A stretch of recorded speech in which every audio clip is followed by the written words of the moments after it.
We here at TSI, Truthseekers Institute, have been in the midst of a series of sessions and conversations that we're calling Real Christ, Real Christianity. So much of our society, especially in the Western context, has been oversaturated with this false image of Christ and this false image of the Christian way. So we've been really looking at the scriptures as a guide point, as a tool to really dissect and analyze what does it really mean to be an apprentice of Jesus. How you think, our thought process, not just the content of our thoughts, but the ways that we process things. The kingdom is also about what we speak. What then from this thought process flows from your lips?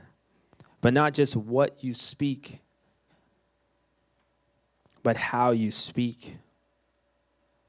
We're going to look at some things tonight that really hone in on this part, because I believe firmly, as I examine my own heart, my own life, and I would encourage you to do the same, how much inconsistency there is in what I think, how I think, what I speak, and the gap even between how I speak it. We're called to proclaim the truth, but how we do it is important. The Bible shows us all of these things. And lastly, the kingdom is about doing. What do we do? But not just what we do, how we do it. Jesus, in his word, is very clear about what we do, what you should do, but also how you should do it. It's about a deeper call to our hearts. So yes, we are called to serve, but with what kind of heart do you serve?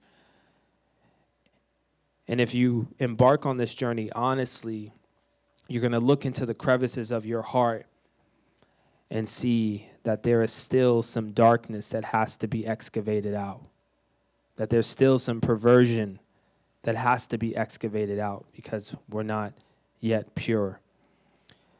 A great master theologian, J.C. Ryle, once said, "Since Satan, our accuser, the opposer, the devil, he cannot destroy the gospel. This is beautiful and good news. This gospel message of the kingdom, he can't destroy it. What Jesus did on the cross, it is finished. He paid for our sin in full. He can't destroy it. We rejoice in this way. But what he does do in our space, he neutralizes its usefulness, because the gospel has all of this power in its proclamation and message in Jesus Christ, but in our lives, in our communities, in our spaces, it can be neutralized. It's like a bomb. You can neutralize it.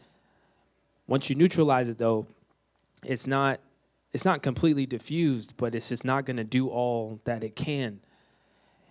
And our challenge in this session is to not let the gospel be neutralized in your life. And how does he do this? By adding stuff. And this is what we've been talking about in this series, a lot of additions to the faith that shouldn't be there. But also there's some things that have been subtracted, things that we're ignoring, things that he's encouraging us to take away, and then substitution.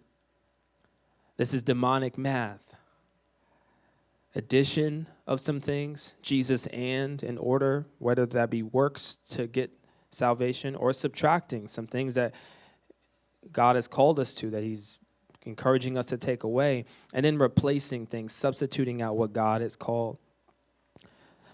So for this session, I'd like to talk about pride and prejudice. Pride and prejudice. It is the title of a great novel by Jane Austen. Great movies. I love them. All the versions of them. The newer ones are cooler, but, bigger budgets, contemporary technology is better that way.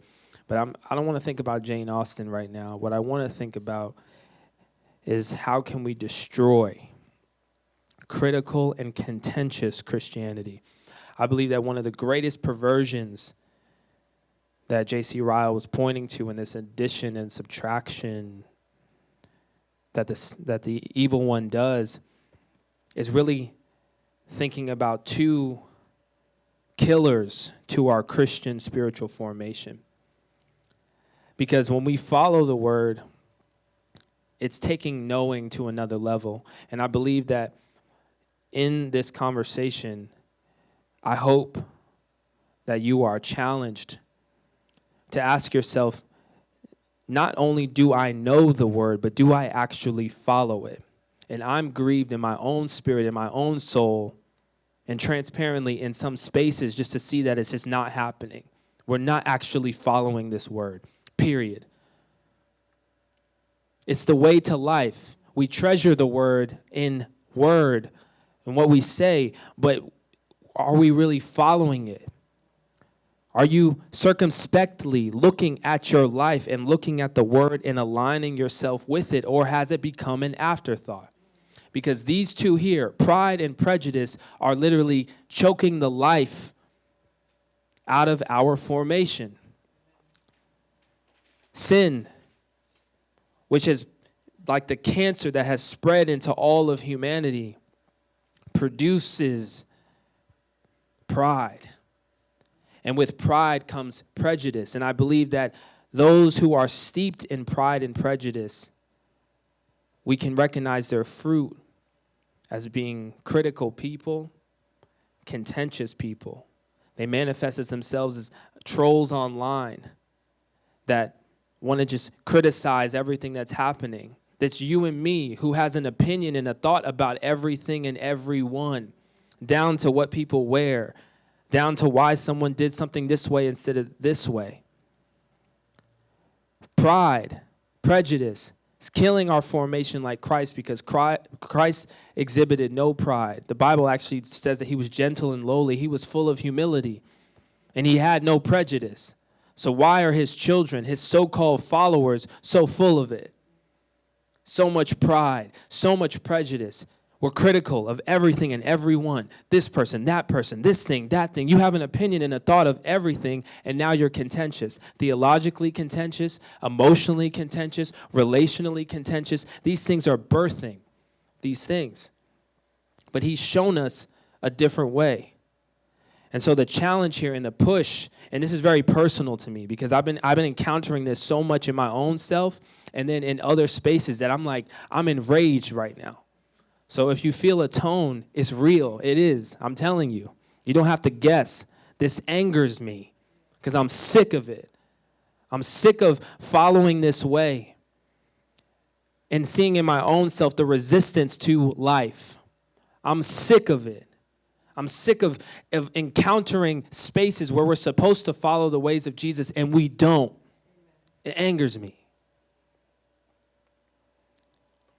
Pride is an attitude of excessive self-esteem, self-importance, and self-exaltation, especially in relation to God. Anyone know anyone that's prideful? Do you see pride in your own heart? Excessive self-esteem, excessive self-importance. So if I'm excessively self-exalting myself, even in relation to God, that then puts me in a God-like position in which I feel entitled to make judgments. This is how this works. This prejudice, right, is an unfavorable opinion or judgment about a person or group that is formed without sufficient knowledge or just grounds. This is evil. Pride is evil, is wicked. Prejudice is evil, is wicked, whether it's racial prejudice, whether it's prejudice against a particular people group, whether it's a prejudice against your own next door neighbor, is wicked. It's counter the way of the kingdom, and we have to proclaim the way of the kingdom because this is the way to life and wholeness, and this is what our king, our leader, our teacher expects of us. So when we think about these things, let's look at how deep they go. I said we're trying to destroy critical and contentious Christianity. Contention comes in our relationships. Contention. People who always want to dispute and argue about things. The Bible talks about those types of people. We're seeing too many of his followers, too many of his disciples online, at home, just being contentious. We see so many people being so critical. But what is criticism? Does the Bible call us to criticize? We're going to talk about it. But here's a definition. Criticism is an expression of disapproval of someone or something based on perceived faults or mistakes. Has anyone ever criticized you? An expression of disapproval, whether it's words of criticism, or it's a facial expression, or it's disapproval. I disapprove of you based on something that I perceive to be a fault in you, something I perceive to be a mistake that you've made. Criticism can be negative. It can be very personal. Has anyone ever experienced personal criticism, or you've personally criticized someone? It's very personal. When you're making a criticism, it's personal. It can be mean. Has anyone ever experienced just harsh criticism? Someone's just being mean. They're not just talking about what you did, but who you are. It could be selfish. It's coming from a place of selfishness. Anybody ever criticize someone how they do something, but it's not that what they did was wrong, but it wasn't your way? Just critical. For example, right? Or rude. And for an example, parents out there, shout out to you. You have a tough job. But look at this example. Grabbing a child's toys and telling her she's being mean or she's being bad is criticism. You know, you ever had that moment where you had to, your child has taken someone else's toy, or they grabbed something, or they did something they weren't to do. You just tell them, like, you're bad. Stop being bad. Stop being this. You're this, you're this, you're that. We don't consider it name calling, but it starts to actually create a type of dynamic. And psychologically, it's proving what the Bible tells us. But psychologically, when you read deeper into studies, especially in children, when you're hypercritical of children or you're critical of children, it doesn't make them despise or hate you. It makes them despise and hate themselves. Just so critical, pointing out everyone's flaws, everyone's weaknesses, everyone's inabilities, what they do, how they dress, how they came, what they did, all of these things. This disapproval. But what does the Bible say? We're going to look at a few scriptures to help us escape from bias and judgmental essences, contention, having all of our opinions lead our way. Ephesians 4:29. Don't let any unwholesome talk come out of your mouths. Do not. This is a command. Apprentices of Jesus follow his commands. This is a command that he inspired in his apostle. Don't let any unwholesome talk come out of your mouths. If you pause there, this is what I'm talking about. Real Christ, real Christianity. A real follower of Jesus has this printed out on their wall.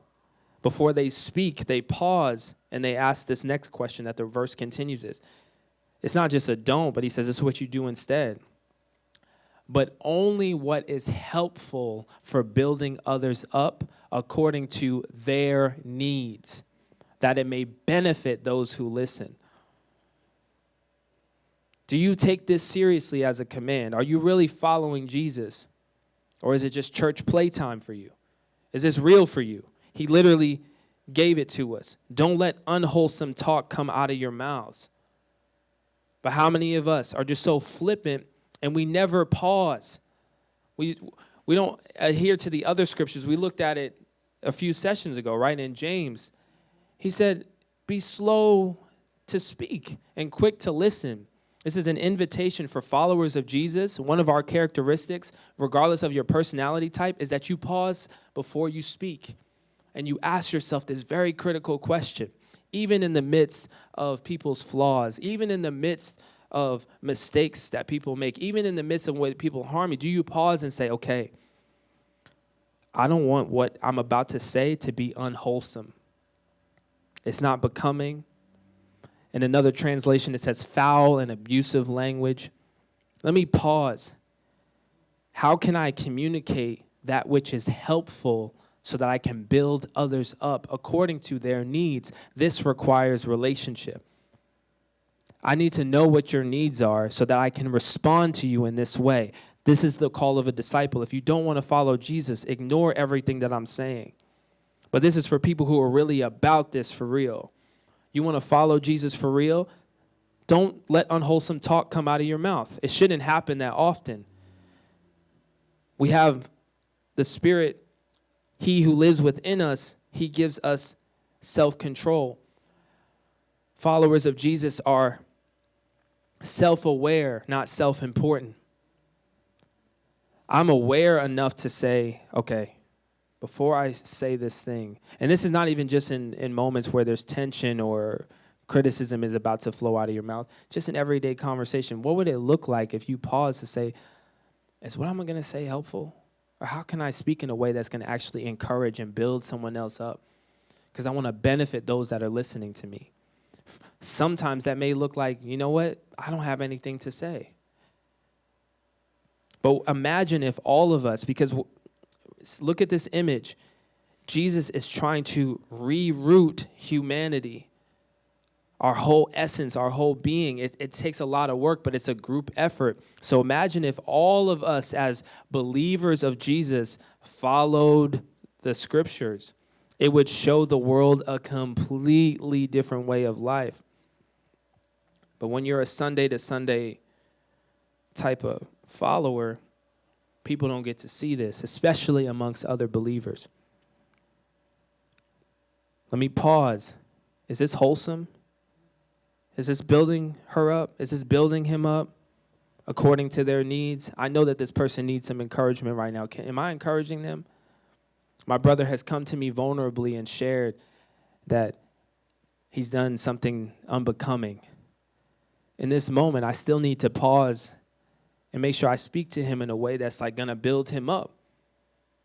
Faith can be charged by the words of other believers. But criticism cuts, does it not?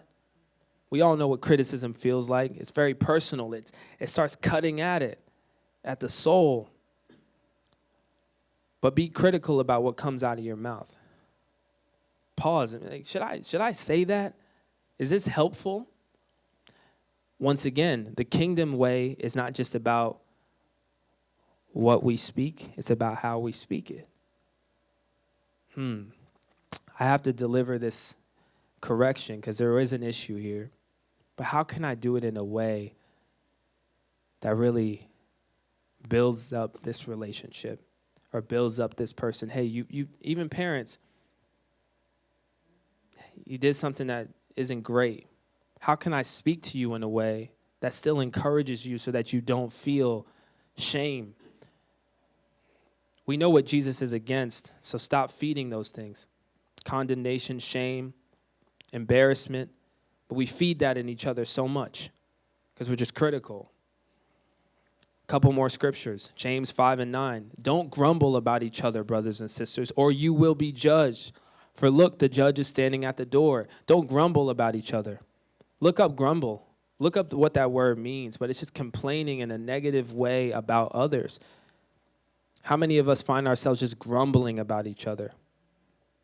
You grumble about somebody? I find myself, and let's be honest, it's not always the people that are furthest from us. I'm not just the person at the store, maybe the person that sleeps in the bed with you. It's grumbling. But the Bible tells us don't grumble about each other. The apprentice of Jesus says, I want to be like my master. I'm going to follow his word. But this is what I'm saying. Are you really obeying the scriptures?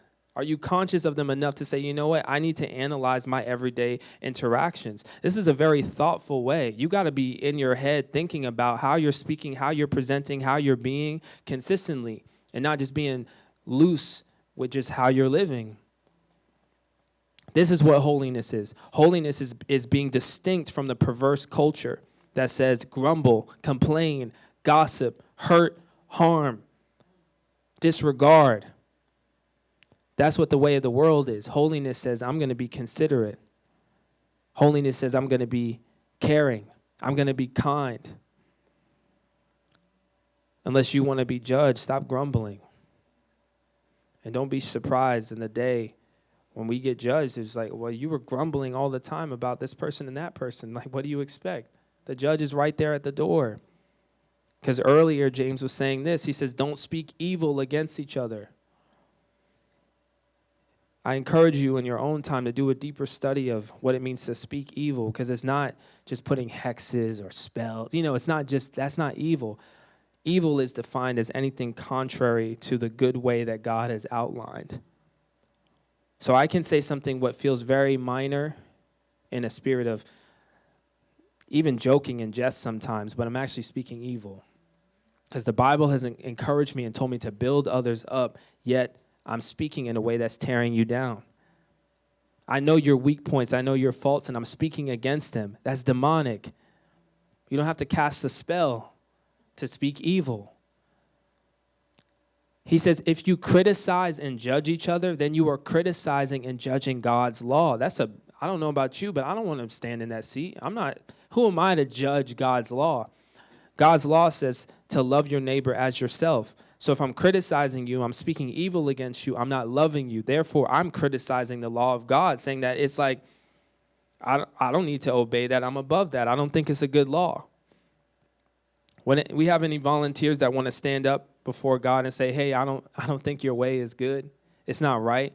But we wouldn't do that if given the invitation. But when we speak evil against each other, it's the same thing. When we criticize one another, it's the same thing.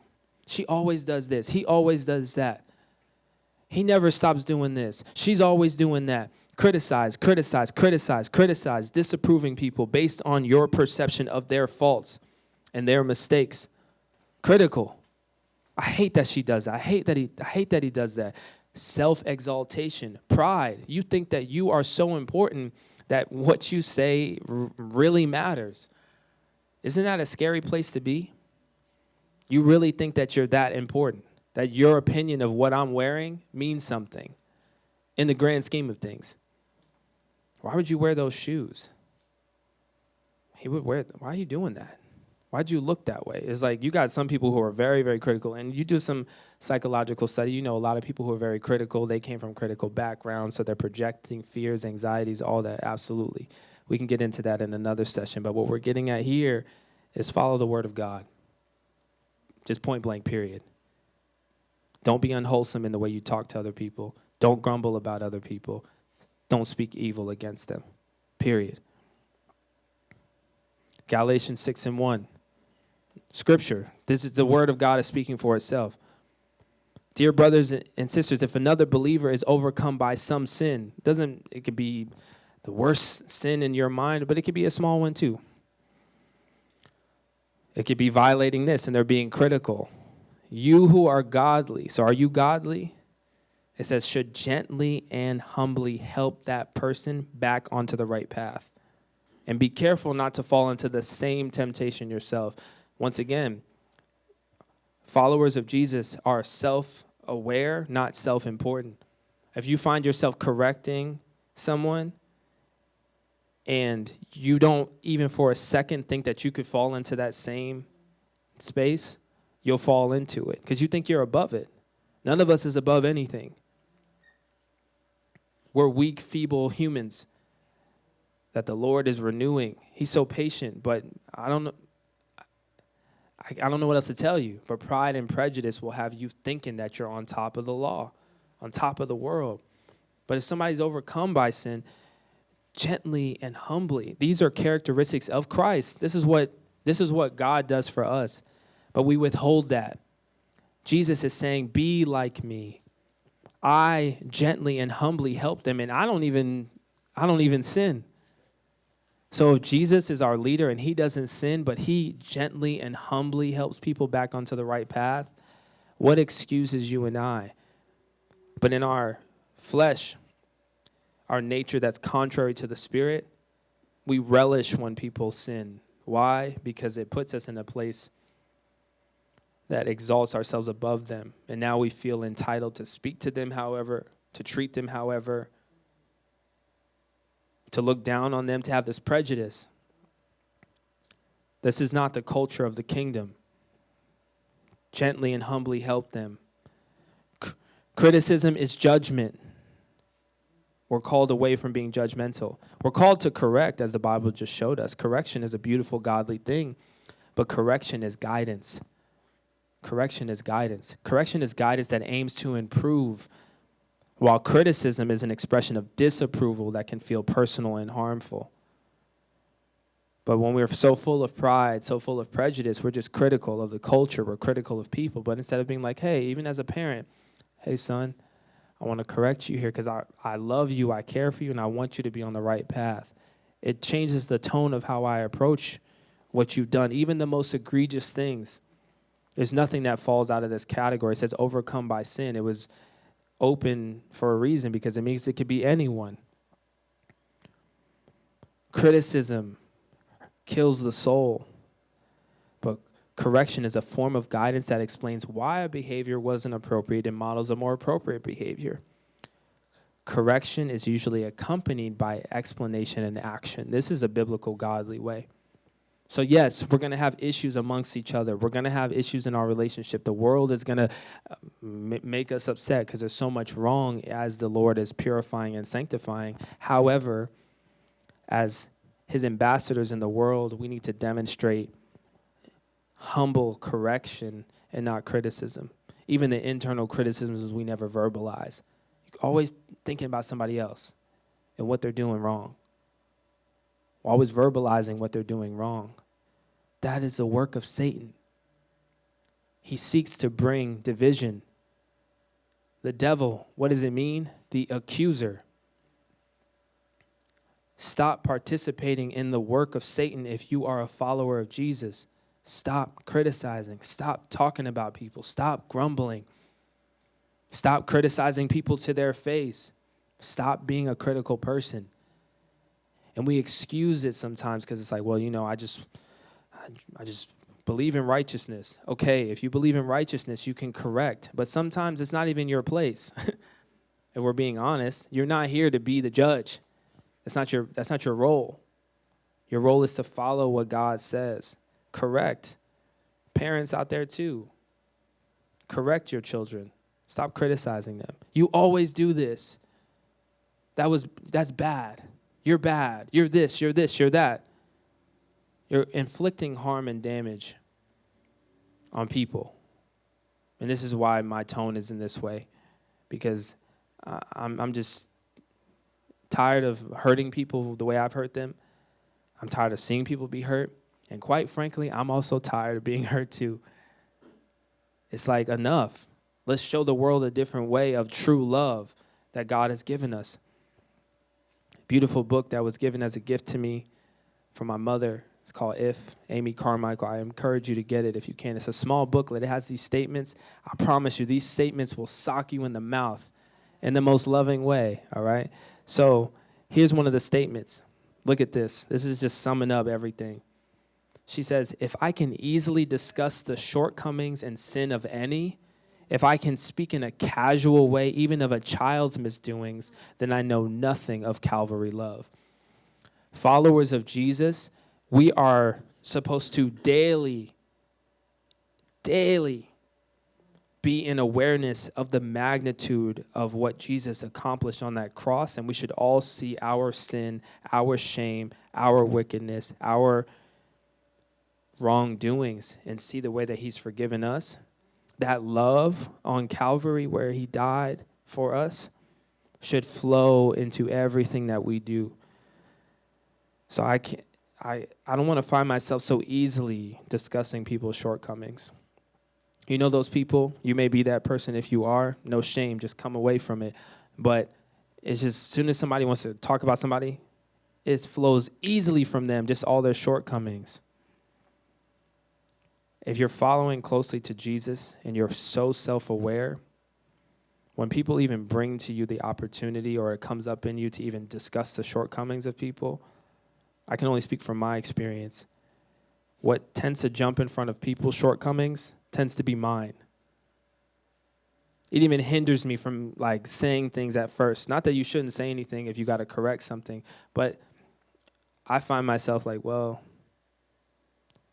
I see someone's shortcoming, but it makes me immediately think of my own. I thank the Holy Spirit for that. It's uncomfortable sometimes, but I'm like, who am I to? It's shut me up a lot before.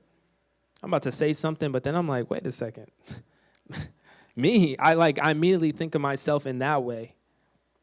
Not in a self-important, prideful way, but it's hard for me to have a prejudice because I know myself too well. And I'm so captivated by the fact that as wretched as I am, Jesus loves me. And it makes me want to love other people the right way. This is the heart of a servant of the kingdom, that I want to love people well. I want to take care of people. I want to be compassionate. I don't even a child. You're so bad. You're so this. Look at the way you do. It's like, you know what? You didn't make up your bed right. I sometimes don't even make my bed. It's a real thought. How can I build you up, daughter? How can I build you up, husband? How can I build you up, friend? Hey, I noticed when I said something earlier, you responded in a way. How can I rephrase that to help you? But no, pride says, nah, I said what I said, deal with it. That's ugly. The way of Jesus is beautiful. Because if we stay in our pride and our prejudice, we'll continue to just be critical people. Contentious. And Jesus said that the world has to know us by our unity and love, but we can't love each other if we're so prideful and we're so contentious and we're so critical. If we're so self-important. But we have to assimilate to the way of the kingdom. We have to break some of our traditions, some of the ways that are our norms, the ways that we are. We don't want to feed contention online. Some people, you got to put your phone down and stop feeding contention online. Get out the YouTube comments. Get out the YouTube comments, just arguing with people, being contentious. I don't care if it's about Christian things. Stop being contentious. It's not your role. As far as it concerns you, as it says in Romans, to follow peace with all. As far as it depends on you. If you want to be at odds with me, that's fine. But I'm going to follow peace as much as I can. And lastly, I would say this. This mentality is birthed in intimacy with Jesus, this personal communion, to where the more intimate you are with him, just like in any relationship, you start to mix characteristics and he flows into you. And in this intimacy, you'll find that you'll grow in compassion. You'll grow in consciousness of yourself and other people. You'll grow in consideration. And then you'll grow in consistency over time. Let's not be casual in our regardance of the claims and the commands of Christ. He's given us a great privilege to love one another and to be in relationships with people. It's the most painful experience in the world because of how broken we are. But it's such a gift and an invitation to be a part of this healing process of humanity. God is calling us to be healers. And one of the steps is to stop being critical, to not be prideful, but to be humble and lowly and to nurture the people around us. There's a temptation to run from it, to run back to what feels comfortable in pride and prejudice, being critical, being contentious. And sometimes there's a temptation to even run and say, I'm done with humans entirely. I feel that way probably 5 times a day, just sharing transparently. That's how I feel. I don't know how it affects you, but sometimes I'm like, God, this is too much. But then he reminds me that these are the people that he saved, and I have to keep pushing, and I have to keep loving, I have to keep serving, keep nurturing, keep proclaiming, and don't back off of the beautiful claims of Christ. So with that, let us carry this with us as we continue our series. And we're getting to the end of the Practicing the Way course, but we wanted to keep pausing in these intervals to hone in on the next level. And in our coming session on the Practicing the Way, we're going to look at a little bit. We're going to start the process of thinking about meeting God in pain and suffering. Because if all of us are honest, our greatest pains and sufferings are not always the physical things, but it's actually in the space of relationship, which is why I wanted to start with this to usher us into it. So we're going to look at this as we think about what does it mean to be with Jesus, to become like him, to do as he did. I want to apprentice under Jesus this whole way of life. fellow followers of Jesus, whether you're online or you're in person or you're watching this later or centuries from now if the Lord tarries and YouTube is still a thing. Let us not let this way be an afterthought for us. What would Jesus do? Oh, wait, I already did what I did. I didn't even think about Jesus. I want to get away from that. I hate when I have lapses of time and I'm like, oh, wait, Jesus. I don't want to be that way. I want to consistently be thinking about him at all times and all my interactions and all my steps and how I am. Not, wow, that's right, I do follow Jesus. I forgot about that. I just cussed this person out. I just criticized this person. I just scrolled and was looking at that. That's right. Jesus, thank you for saying, I don't want it to be an afterthought. I want him to be my everything, to where he's all that I think about. Everything filters through Jesus. Spiritual formation. Become like him. Let's practice his way. He's calling us to deeper love. So let's start the beginning of this, and we will continue it in our next time. But as you go through this, if you have any questions, responses to the first part, or anything in here, questions, thoughts, let's get it going, and we'll finish this on the next go-round.